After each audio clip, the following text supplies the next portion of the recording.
কি খেলার সময় কল দেয় বিরক্তিকর। কল করছে না কেন? কেটে দিল কেন?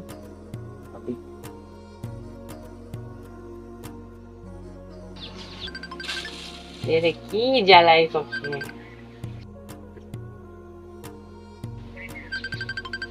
আবার কি জ্বালায় এরা।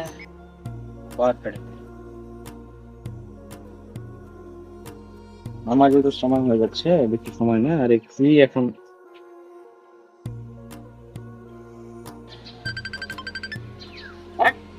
আল্লাহ না তিনবার কল করে দিল মানে আছে কোথায় সৌদি আবার।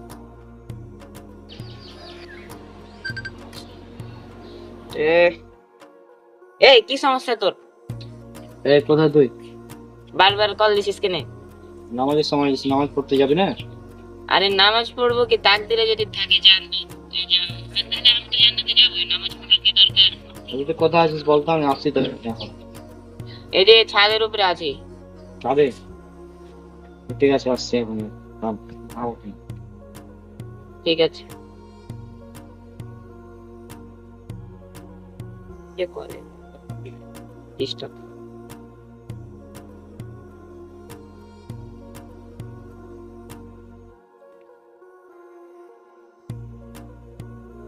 এই কি বলছিলি তুই? ও ম্যাচটা ওই যে বলছিলাম যে তাকদিরে যদি জান্নাত থাকে তাহলে তো জান্নাতে যাবো, আর জান্নাতে জান্নাতে যাবো তা আমার করা লাগবে। আচ্ছা, তো তুই যেটা বললি যে তাকদিরে থাকলে তুই জান্নাতে যাবি, আমল করার প্রয়োজন কি? তাই না? মানে তোর ধারণা হচ্ছে যে আল্লাহ যা লিখে রেখেছে সেটাই হবে।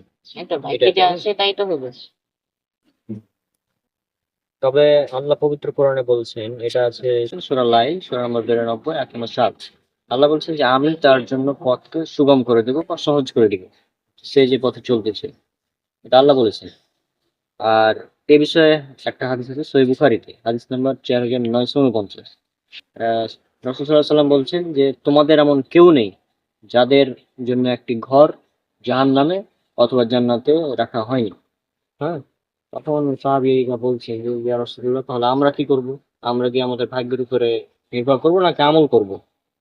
তখন রাসূল সাল্লাল্লাহু আলাইহি ওয়াসাল্লাম বললেন যে তোমরা আমল করে যাও, তোমরা আমল করতে থাকো।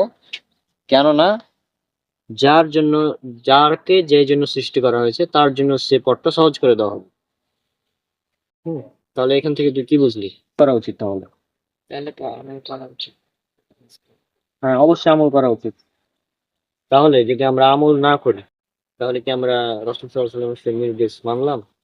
যদি মনে করি যে আল্লাহ লিখে রেখেছেন, তো তাহলে তো আমি জাহান্নামে যাবো। যদি আমল করিও তো জাহান্নামে যাবো, আমল না করলেও জাহান্নামে যাবো। তো না করাই ভালো, এটা অনেকে মনে করে। কিন্তু বিষয়টা এমন না।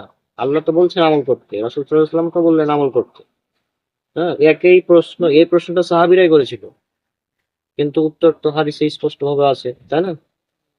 তো তুই যেটা বললি তখনই আমার মনে পড়লো বিষয়টা, যে এটা তো বোঝানো উচিত।